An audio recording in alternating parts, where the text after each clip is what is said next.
드디어 우크라이나의 러시아 본토 타격이 시작되었습니다. 해외 군사 매체인 더 디펜스 포스트에 따르면 우크라이나가 쿠르스크 국경 일대에서 대규모 공격 작전을 시도했으며 이로 인해 수천 명의 러시아인이 대피하였다는 소식이 전해진 것입니다. 우크라이나의 이번 러시아 본토 타격은 이전까지의 군사작전과는 그 의미와 중요성이 전혀 다릅니다. 이전의 우크라이나는 미국의 암묵적인 동의하에서 하이마스 등을 이용하여 러시아 본토에 대한 공격 작전을 감행했지만 이는 어디까지나 장거리 포병 전력을 이용하여 극히 일부 지역에 국한된 반격 작전에 불과했습니다. 하지만 이번 공격은 우크라이나가 지상군과 정예병력, 다수의 전차와 장갑차를 동원하여 직접 국경선 일대의 러시아 방어선을 공격했다는 차이가 있는데요. 우크라이나의 정규군이 지상작전을 통해 러시아에 대한 방어선 돌파에 착수했다는 것은 그만큼 러시아의 전력 약화가 눈에 띄는 상황이며 전황을 뒤집을 수 있는 중요한 분기점이 될 수 있습니다. 그런데 정작 공격을 받은 러시아는 우크라이나의 공격이 소규모였으며 자신들이 아주 손쉽게 격퇴했다며 별다른 위협으로 치부하고 있지 않은 듯하면서도 뒤로는 자신들의 피해 규모와 전투 현황을 숨기려는 이중적인 모습도 포착되고 있습니다. 그래서 준비했습니다. 오늘은 우크라이나의 러시아 본토 타격에 대한 소식과 함께 향후 러시아 우크라이나 전쟁의 향방에 대해 자세히 알려드리겠습니다. 여러분의 구독과 좋아요가 꺼리튜브 운영에 많은 힘이 됩니다. 우크라이나에게 있어서 러시아에 대한 본토 타격은 마치 평생의 수건 사업과도 같은 일이었습니다. 우크라이나로 들어오는 러시아군에 대한 방어, 피점령지에 대한 일부 공격만으로는 전세를 완전히 뒤집기 어렵다는 판단 때문입니다. 전쟁이 점차 장기화하는 과정에서 미국이 러시아에 대한 본토 타격을 용인하긴 했지만 장거리 에이테킴스의 본토 타격 사용은 거부 반응을 보인다거나 일부 지역에 대해서만 러시아 본토를 타격하도록 동의하는 등 여전히 제한 사항이 많았던 게 사실입니다. 이 때문에 젤렌스키 대통령은 미국과 자유진영의 국가들에게 전세를 역전시키기 위해서는 러시아 본토를 타격할 수 있는 범위가 더 많아져야 한다고 역설해 왔습니다. 그랬던 우크라이나가 미사일 같은 장거리 타격 수단이 아니라 정규군과 지상 전력을 투입하여 러시아의 국경 지역을 치고 들어갔다는 것은 우크라이나군이 상당수 재정비되었다고 볼 수 있으며 반대로 러시아는 분명 전력에 빈 구멍이 생기고 있다는 것을 의미하는데요. 현재까지 작전에 투입된 전차와 장갑차, 병력 규모에 대한 전 세계 매체의 집계는 상당한 차이를 보이고 있지만 러시아의 우크라이나 침공 이후 러시아 본토에서 발생한 군사 충돌 중에서는 가장 큰 규모라는 것은 공통적인 의견입니다. 이에 러시아군 전체가 동요할 것을 걱정한 푸틴과 러군 총참모장은 우크라이나가 공격을 시도했지만 300명 이상의 병력 손실을 보고 격퇴당했다고 신속하게 입장을 표명했습니다. 그러면서 우크라이나를 상대로 대규모 도발을 감행했다며 자신들의 선제 침략 사실은 까맣게 잊어버린 듯한 언행을 더하였습니다. 하지만 손쉽게 우크라이나군을 격퇴했다는 러시아의 주장과 달리 현지에서는 전투가 계속 이어지고 있습니다. 디펜스 로마니아의 보도에 따르면 러시아의 주장과 달리 전투는 다음 날까지 이어졌으며 위성으로 촬영된 사진을 분석해보면 러시아의 국경지대는 적지 않은 피해를 입고 있는 것으로 보여집니다. 또한 러시아의 일부 전문가들은 이미 우크라이나가 국경지대에 위치한 수자가스 측정소를 점령, 통제하고 있을 것이라 주장하며 러시아 내부에서도 우크라이나의 반격이 결코 작은 규모가 아니었다는 전망을 내놓고 있습니다. 디펜스 로마니아의 또 다른 보도에 따르면 푸틴 대통령은 긴급히 러시아 안보리를 소집하면서 대응에 총력을 기울이고 있다는 소식이 전해졌는데 만약 러시아가 그들이 주장하는 것처럼 반격 작전을 통해 우크라이나군에 상당한 피해를 줬다면 굳이 안보리를 소집하여 다급한 조처를 할 필요는 없었을 것입니다. 그리고 러시아의 피해가 만만치 않다는 것을 증명하는 다른 증거도 공개되기 시작했습니다. 텔레그램 등을 통해 공개된 영상에는 자유러시아 군단에게 사로잡힌 러시아군 포로들의 모습이 공개된 것입니다. 자유러시아 군단은 러시아의 우크라이나 침공 과정에서 우크라이나군에 항복한 뒤 오히려 러시아와 맞서고 있는 군사 조직입니다. 러시아군의 상징이 알파벳지라면 이들은 자유를 상징하는 리버티의 L을 상징으로 사용하고 있는 조직인데요. 우크라이나 지상군과 함께 작전에 투입된 자유러시아 군단은 스트라이커 장갑차를 타고 러시아 국경을 타격했으며 현재까지 러시아의 카모프 52 헬기 한 대를 비롯하여 T-62 전차 2대를 격파한 것으로 알려졌습니다. 비록 태생은 러시아였지만 조국의 불법적인 군사 침략에 맞서 자유를 위해 우크라이나와 생사고락을 함께하는 모습인데요. 결국 쿠르스크주의 대행주지사인 알렉세이 스미르노프는 러시아 정부의 입장과 달리 이미 수천 명이 대피하고 있으며 쿠르스크 국경지대에서 전투가 계속되고 있어 러시아의 피해가 만만치 않다고 인정하며 지원을 요청할 정도입니다. 그렇다면 우크라이나는 어떤 전략적 목표를 가지고 쿠르스크 일대의 러시아 본토 공격을 감행한 것일까요? 이번 공격은 향후 있을 대규모 반격을 위한 전초전으로 러시아군을 흔들고 다른 방어선 일대의 혼란을 야기하기 위한 양동작전일 확률이 매우 높습니다. 이를 방증하듯 다른 전선에서는 후방구로 물러났던 미국의 M1 에이브람스 전차가 다시 모습을 드러냈습니다.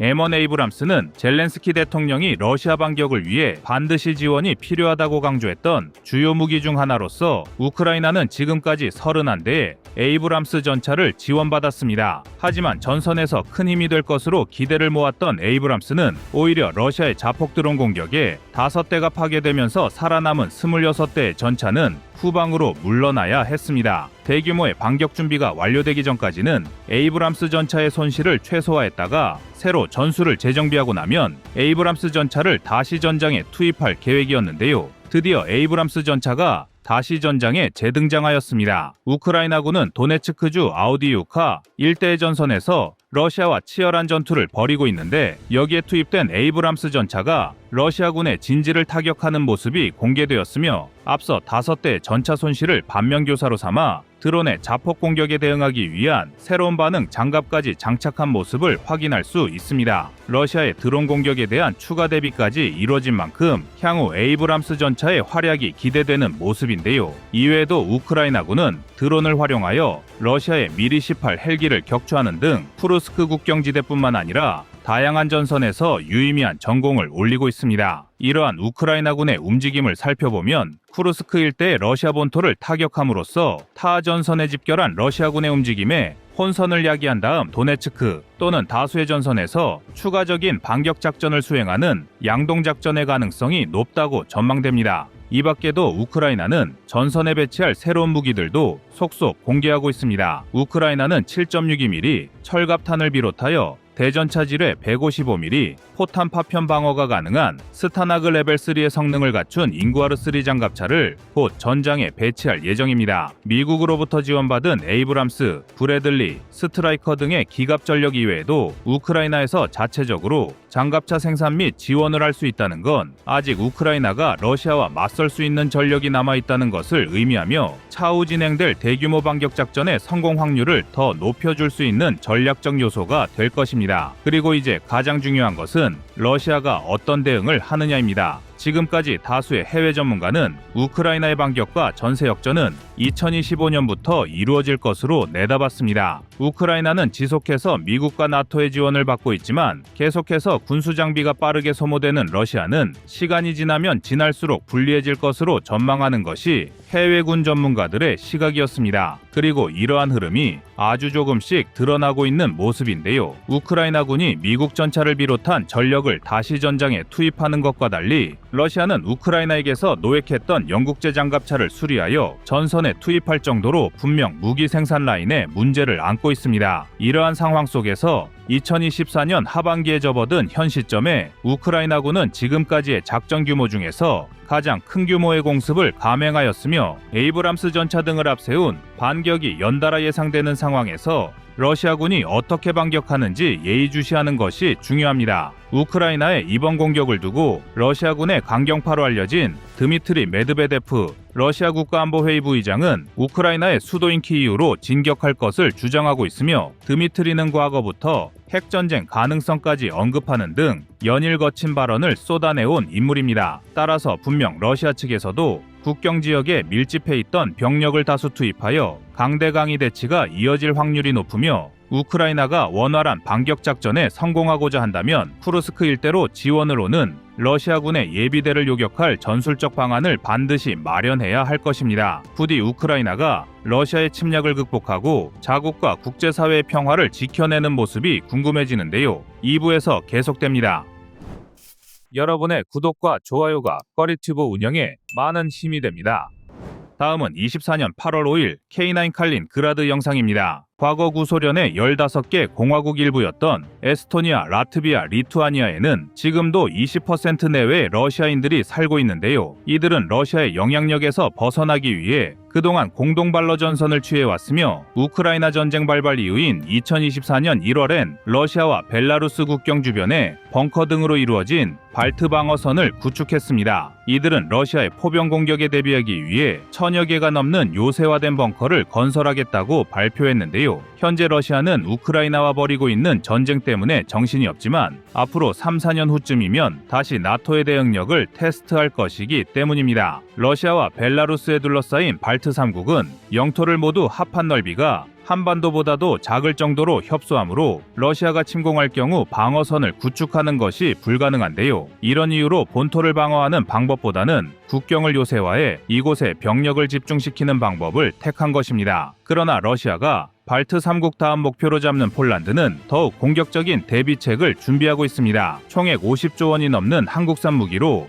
러시아의 초반 공세를 잡는다는 계획인데요. 만약 러시아가 폴란드를 공격해온다면 폴란드의 북동부 국경에 위치한 러시아의 월경지인 칼린그라드가 그 기점이 될 가능성이 높습니다. 이곳은 비록 작은 영토지만 러시아의 발트 함대와 11군단이 배치되어 폴란드를 압박하는 전략적 요충지인데요. 발트해의 후미에 있는 칼린그라드는 전술했듯 과거 소련 시절 핵무기가 배치되고 발트해 군사지구에 사령부를 두었을 정도로 군사적 요충지였으며 현재는 러시아 발트 함대의 사령부 역할을 맡고 있습니다. 러시아는 이곳 칼린그라드와 벨라루스를 기점으로 폴란드를 협공할 가능성이 높은데요. 인디펜던트지에 따르면 폴란드가 러시아의 공격에 대비하기 위해선 3년의 시간이 필요하다고 하는데요. 과연 전장의 시계가 폴란드의 계산대로 움직일지는 알 수 없는 상황입니다. 더구나 만약 우크라이나가 러시아에 패배하는 상황을 가정한다면 폴란드는 영토의 절반에 가까운 무려 900km 이상의 국경선을 두고 러시아, 벨라루스와 대치해야 합니다. 그나마 리투아니아와 라트비아가 벨라루스, 러시아 칼린그라드의 병력을 분산시킬 수도 있지만 이것도 손 놓고 믿을 수도 없는 것이 두 나라는 합해서 26,000명의 병력만을 보유한 약소국이고 심지어 이렇다 할 공군력이 없어서 나토 소속 공군이 순회하며 영공을 대신 책임지고 있습니다. 즉 폴란드와 러시아 간의 세력 다툼이 발생한다면 폴란드를 돕기는커녕 불똥이 자신들에게 튀지 않을까 염려해야 하는 수준입니다. 다시 말해 폴란드는 좋든 싫든 다음 전쟁의 가장 격렬한 격전지가 될 수밖에 없는 운명입니다. 그래서 폴란드는 이런 상황을 방지하고자 가능한 강력하고 압도적인 무장을 갖추고 싶어 하는 것입니다. 게다가 역사적으로도 러시아는 폴란드의 철천지원수입니다. 제국 시절의 러시아는 프로이센 왕국 오스트리아와 땅 따먹기 하듯 폴란드를 나눠 가졌고 제2차 세계대전 때는 나치 독일과 소련이 폴란드를 둘로 나눴습니다. 심지어 냉전 시기에는 망명 정부를 인질로 잡고 폴란드를 식민지화했는데요. 그래서 폴란드는 근 250년간 러시아에 의해 분열되고 핍박받다가 구소련이 해체될 때쯤이 되어서야 간신히 주권국의 지위를 회복한 것입니다. 상황이 이렇다 보니 폴란드는 우크라이나 전쟁의 승패를 떠나 언제든 러시아의 침공을 경계할 수밖에 없게 된 것입니다. 이 때문에 나라를 빼앗길 수 없다는 마음으로 5분 대기조처럼 빠르고 강력한 초동 조치를 할 수 있는 군사력을 보유하려는 것입니다. 그리고 이를 바탕으로 폴란드에 인도된 K2 흑표와 K9 자주포 초도 물량의 배치 예정 지역을 보면 상당히 많은 것을 알 수 있습니다. 일례로 K2 초도 물량은 폴란드군 16기계화 사단의 20기계화 여단 소속으로 모라그와 오스트로다에 배치될 예정인데요. 이 부대들은 국경에 너무 가까이 붙어 있어서 적의 포격 범위 내에 있지만 파르토시체 등해 지역에서 칼린그라드 러시아군의 남하를 최대한 지연시키고 그 사이 K9, K2의 빠른 기동력을 이용해 침공을 막아내겠다는 전략입니다. 이는 한국의 GOP가 일선에서 북한군의 남하를 저지하고 페바에서 선형 방어선을 펼침과 동시에 기갑 등의 병력 등을 투입하는 전략과 굉장히 유사합니다. K2는 평지에서는 최대 시속 70km, 야지에서는 최대 시속 50km에 육박할 만큼 굉장히 빠른 기동력을 자랑하기 때문에 폴란드가 취한 전략에 효과적입니다. K9 역시 폴란드 지상 전력의 중요 요소로 자리 잡고 있습니다. 과거 노르웨이군의 실전 테스트는 K9의 국제적 신뢰도를 높이는 데 큰 역할을 했는데요. 노르웨이군의 극한 실험에서 시동이 걸리지 않았던 펜자흐비치 2000에 비해 K9은 혹한기에도 일발 시동 걸리는 성능을 검증받았을 뿐만 아니라 지속적이고 장기적인 성능 향상, 업그레이드 로드맵을 통해 신뢰성까지 얻고 있습니다. 폴란드가 K9과 K2의 성능, 특히 기동성에 주목한 것은 폴란드의 지형적 특성과 관련이 있는데요. 폴란드는 드넓은 북유럽 평원 일부로 국토 대부분이 평지로 이루어져 있지만 비스와 강을 비롯해 곳곳에 강과 하천, 늪지가 퍼져 있습니다. 그런데 무려 70톤에 육박하는 M1A2는 자주도화 능력이 전혀 없는 데다 지반이 단단하지 않으면 운용하는 게 극히 어렵습니다. 즉 최악의 경우를 가정해 수도인 바르샤바의 지역 방어로 M1A2를 배치하고 직접적인 전투에는 자주도화가 가능함은 물론 가벼운 무게로 압도적인 기동력을 자랑하는 K2를 투입하겠다는 것입니다. 이와 함께 폴란드는 K9 자주포의 초도 물량을 우선적으로 벵고제보시의 11포병연대에 배치해 최전방에서 활약하게 준비했습니다. 이곳은 칼린그라드 국경에서 고작 1km 남짓 떨어진 최전방인데요. 칼린그라드의 러시아 제11군단이 구세부시 인근에 주둔 중인 사실을 감안하면 폴란드가 K9을 이용해 러시아군을 직접 타격할 능력을 확보 중이라는 걸 알 수 있습니다. 이처럼 폴란드는 가장 급한 불인 칼린그라드 국경에 한국의 K2와 K9 초도 물량을 배치해 방어하고 다른 잠재적 불안 요소인 벨라루스 방어에는 2023년부터 18대가 선제 인도되는 K239 천무를 루블린, 제슈프, 베솔라의 18기계화 사단에 우선 배치할 계획입니다.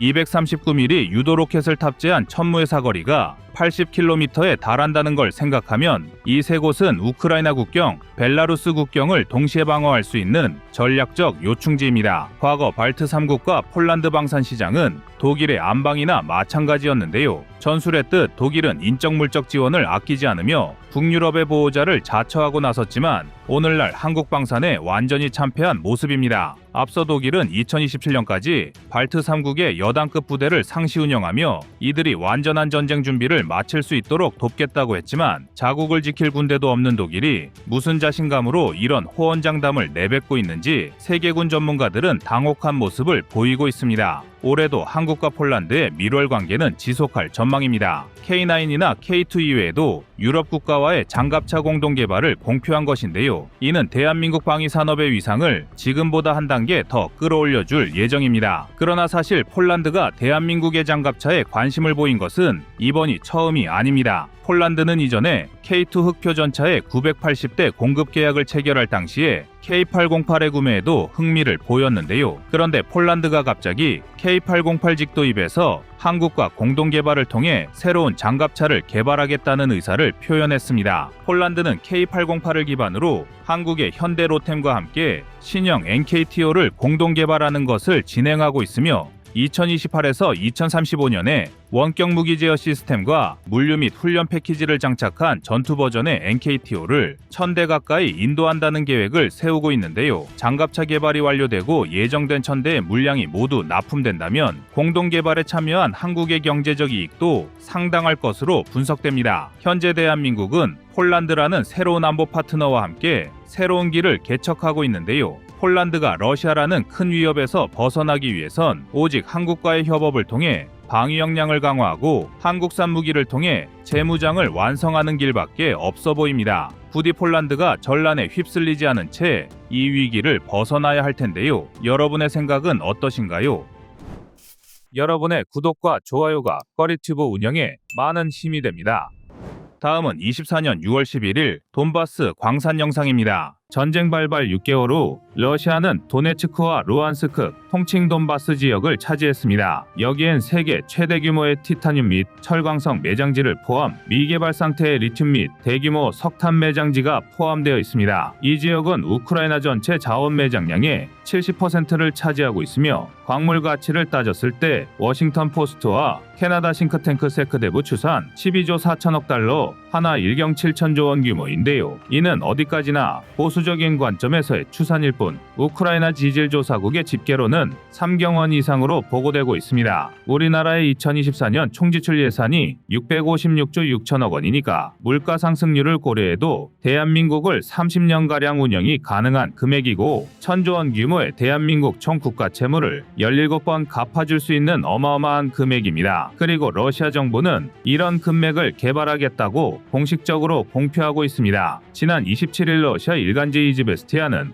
현재 특별군사작전으로 점령한 우크라이나 돈바스 지역의 금, 리튬 등 핵심 자원 개발에 나서겠다고 보도했는데요. 아울러 돈바스 지역의 광물자원 개발 관련 초대형 프로젝트를 러시아 천연자원부가 검토 중이며 내년부터 본격적인 탐사가 시작될 것이라고 전했습니다. 물론 이는 어디까지나 가능성일 뿐이며 매장된 광물자원의 가치 역시 추정치로 푸틴 측근들이 주식시장 교란이나 투자를 받기 위해 퍼뜨렸다고 주장하는 전문가도 있습니다. 그러나 사실 돈바스 지역은 전통적으로 석탄 산업이 발달한 곳으로 희소광물 등 다른 자원도 풍부한 것으로 알려졌습니다. 도네츠크의 지질학자뿐 아니라 유럽의 전문가들도 돈바스의 땅 밑엔 주기율표의 원소 전체가 가득 매장되어 있다라고 말할 정도입니다. 유럽 고고학계에서는 유럽 전역에 존재하는 고대 스키타이족의 금 유적도 돈바스 지역의 금을 원료로 만든 것이라는 주장도 나올 정도이며 우리가 흔히 아조프해로 부르는 우크라이나명 아조우의 대륙붕에는 천연가스를 비롯해 22가지 탄화수소 구조가 확인됐는데요. 워낙 얕은 바다라 소금보다 더 싼 시추 비용이 들 것이라는 말까지 나올 정도입니다. 스마트폰과 전기차 배터리 핵심 원료 리튬은 도네츠크 서부에 집중적으로 매장되어 있으며 도네츠크 남부는 티타늄과 지르코늄 등 희귀 전략 광물 매장지가 천지에 널려 있다고 합니다. 일반적으로 러시아도 천연자원이 풍부한 것으로 알려졌지만 대부분 광물자원이 시베리아와 같은 극한 지역에 자리 잡고 있는데요. 이에 반해 돈바스 지역은 온화한 기후뿐 아니라 유럽과 가까운 지리적 이점, 물류 인프라와 인력 확보가 용이해 더 매력적인 자원으로 평가받고 있습니다. 그런데 이런 무한에 가까운 경제적 가치와 이권을 두고도 이 지역의 개발이 지금까지 이뤄지지 않은 이유는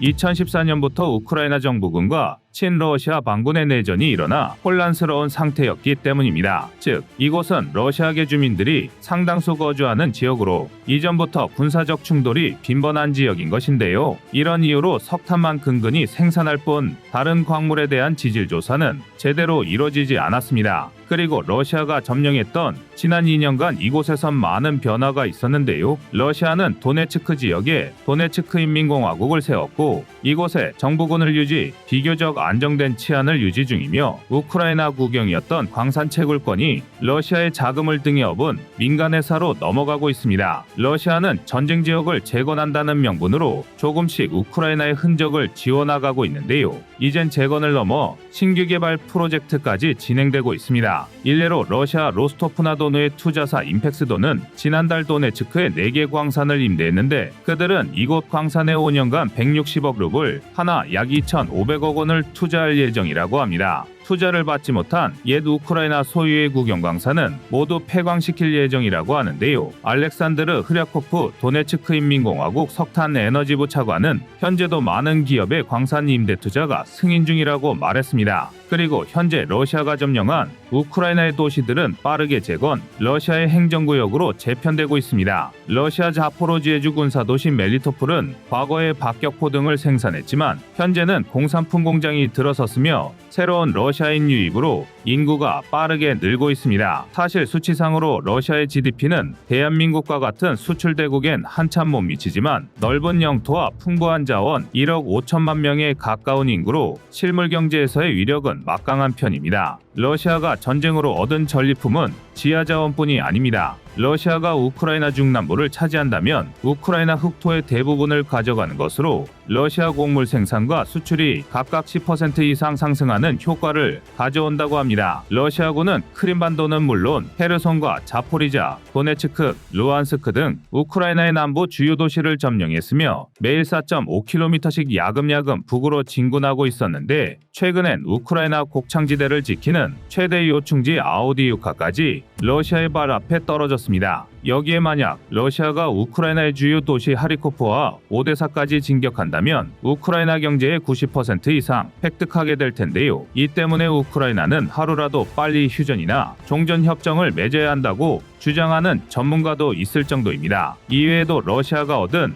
유무형의 소득도 많은데요. 외부적으로 서방의 제재가 그 어느 때보다 높지만 현재 러시아 국민은 애국심으로 똘똘 뭉쳐 있다고 합니다. 또한 전쟁 후유증으로 2022년 기준 17.8% 상승한 극심한 인플레이션을 보였지만 이후 러시아의 연간 인플레이션은 계속 하락 중이며 공산국가의 독재국가 특성상 전쟁만 끝나면 완전히 예전 경제 규모를 회복할 것으로 전망되고 있습니다. 과거부터 러시아는 넓은 땅에 비해 인구가 턱없이 부족, 지속적인 출산장려 정책을 펴왔는데요. 오히려 전쟁 중에 인구가 늘어 신규 인구 순증가분만 1,000만 명 이상, 과연 이러다 러시아가 진정한 승전국이 되는 것은 아닌지 걱정스러울 정도입니다. 현재도 우크라이나 측에선 러시아군 사망자가 50만 명이라고 공표하고 있지만 실제 이를 사실 그대로 받아들이는 전문가는 거의 없습니다. 러시아군의 사망자 5만 부상자를 10만 명 내외로 추산하는 외신과 전문가도 많은데요. 전쟁 초기를 제외하면 항공자원과 포병자원,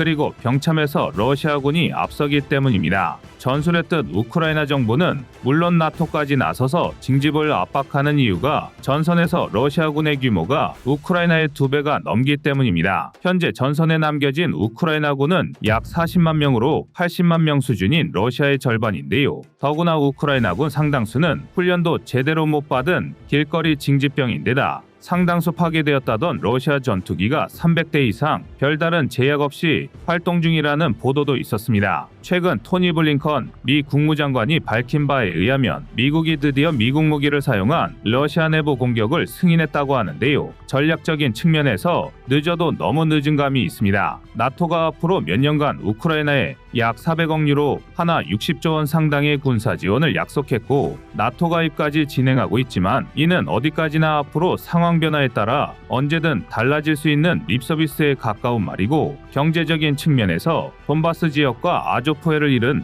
우크라이나의 현 상황이 안타깝기만 합니다. 이대로라면 전쟁이 끝나더라도 생존을 위해 유럽과 미국의 손을 벌리던가 칠러 정권을 들여 러시아 경제 블록에 포함되는 것 외엔 다른 방법이 없을 것 같은데요. 남은 러시아의 전략도 점차 명확해지고 있습니다. 현재 러시아는 지금 당장 전쟁이 끝나면 좋고 혹시 모를 장기전에도 대비하고 있는 모습입니다. 즉, 병력 손실을 최소화한 상태에서 차후에 후환을 남기지 않기 위해서라도 우크라이나와 우크라이나군의 생태계를 완전히 괴멸시키는 것입니다. 돈바스와 아조프의 점령으로 전쟁 비용을 이미 뽑아간 러시아는 이제 느긋하게 서방의 대응을 보면서 다음 수를 노릴 것으로 전망되는데요. 힘없는 국가 우크라이나의 교훈을 우리는 절대 잊어서는 안 될 것입니다. 이상 꺼리튜브였습니다.